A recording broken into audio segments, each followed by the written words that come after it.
Welcome to our new series, B2B Bites, where we learn more about the exciting world of B2B e-commerce. I'm your host, Lance Owide, General Manager of B2B at BigCommerce. Our guest today is Jake Cook, CEO of Tadpull and lecturer at Harvard Business School. Thank you so much for joining me today, Jake. Thanks for having me. Excited to be here. I gave you a quick little intro there. It would be great if you could introduce yourself to our wonderful audience.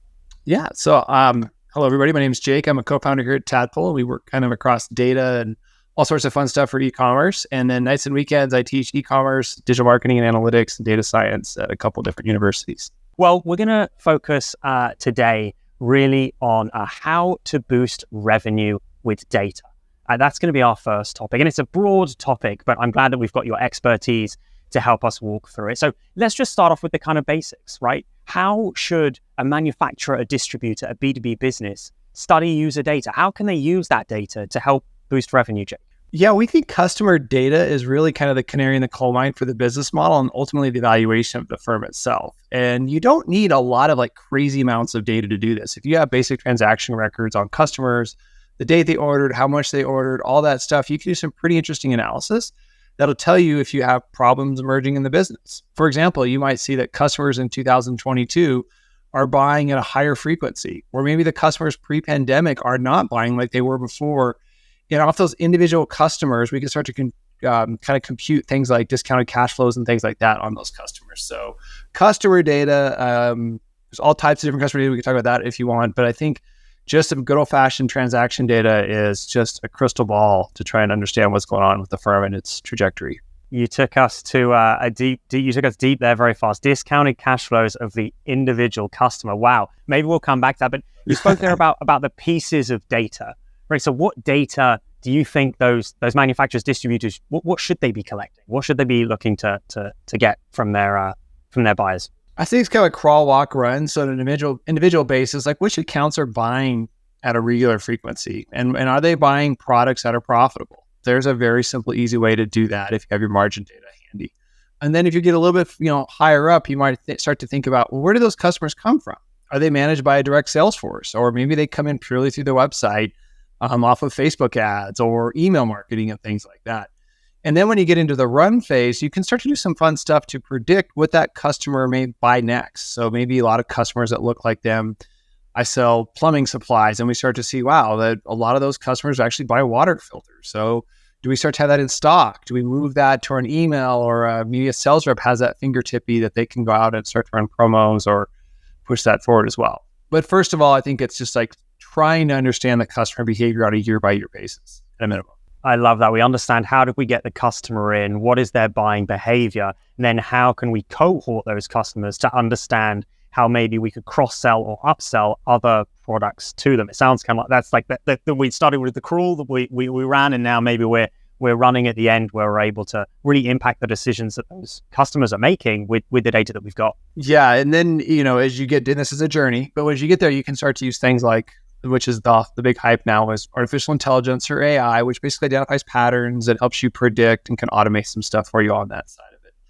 But at a minimum, just knowing order frequency, how recently they purchased and what that order value was, provides just a wealth of clues to kind of get a sense of the health of the business and even product categories too, for example, which is really fun to dig into as well. Yeah, for sure. I think those product categories, particularly when you've got maybe multiple brands and you want to understand maybe the categories that are particularly successful in one, the cross read into another, and how those insights can benefit your other brands. A lot of manufacturers and distributors out there, they're new to digitizing their tech stack. So how do they start? Where do they get started? I'm going to give a very odd answer, and I'm going to say we're going to start at a whiteboard, and we're going to start with no tech. And I think so much of data and analytics and visualizations of the data really comes down to culture. So let's start and think about at the whiteboard with our stakeholders, our CFO, or maybe key partners on our investor side, our board. Like, what are we trying to do with the business? Say we're trying to grow at 6% this year. What are we trying to do for margins? What does that look like? And let's start with some very basic questions at the whiteboard of what we're trying to do. And from there, we can build kind of the EKG, if you will, to try and track and see how we're doing against that as we go. So all sorts of fun stuff that you can do. But again, it starts with just getting on a good old-fashioned whiteboard and defining as a team and everybody agreeing on what's important. Yeah, I love that. Start with what are you trying to achieve as a business? Understand your customer from how you're acquiring them to then what are they purchasing? And you mentioned this right at the top, but I think it was too quick to dive in. But the LTV of the customer or the discounted cash flows of the customer. How can a manufacturer or distributor think about calculating that, and then how would they use that information? Those sound like big fancy finance terms, but really, don't let them intimidate you if you're not in the accounting space. All we're going to do is basically look at, and you said it perfectly, Lance, a cohort or a group of customers that we acquire, and we could compare them by the quarter, by the year, but we're going to try and like get a sense of how they differ on that. And again, just good old fashioned customer transaction data that can be in. BigCommerce has an amazing, easy way to get that out. And it's also in your ERP system, even QuickBooks, things like that.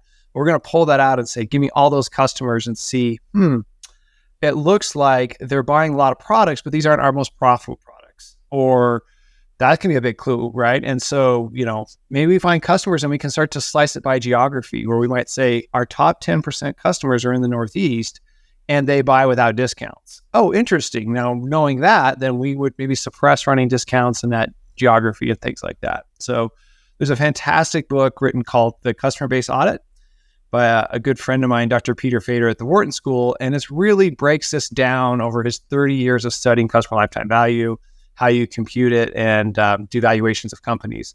If you don't want to read the book, you can just Google Harvard Business Review, customer-based corporate valuation or customer-based lifetime value. And Pete had the whole cover story there a couple years ago, which is a really good synopsis of it as well. Guy, I love that. That's great, right? Understand which customers are driving the most value to your business, what's similar about them, and then focus your energy on those customers. That's such great advice.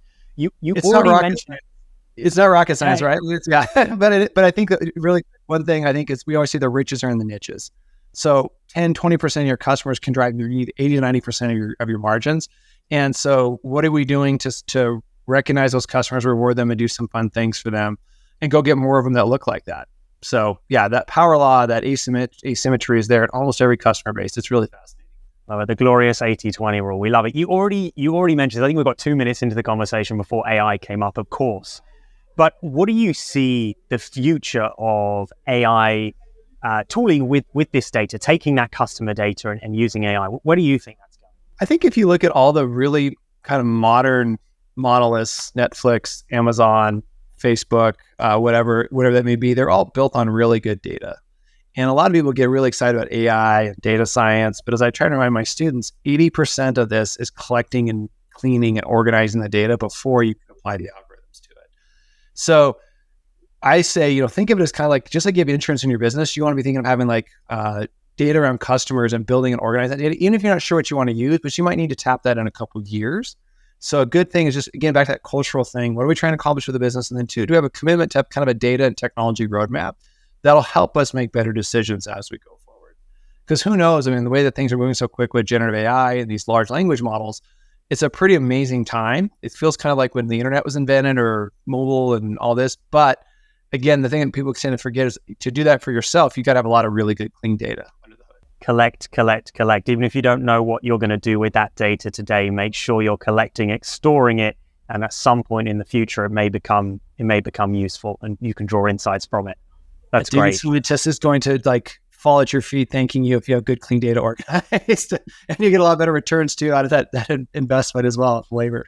I love it. That's so great. And so maybe that's the answer to my final question that I kind of wanted to end on. But what do you see the best companies out there doing with data? What are those final best practices that you would say, if there are 2 things that you're going to remember, 3 things that you're going to remember from this discussion and take away, what would they be, Jake? They're razor clear on what they're trying to accomplish with the business. They're using and building data sets, and then they're taking the insights into action. And that is, as I call it, the Apple Watch problem. I have an Apple Watch, but a lot of days I don't walk my 10,000 steps, right?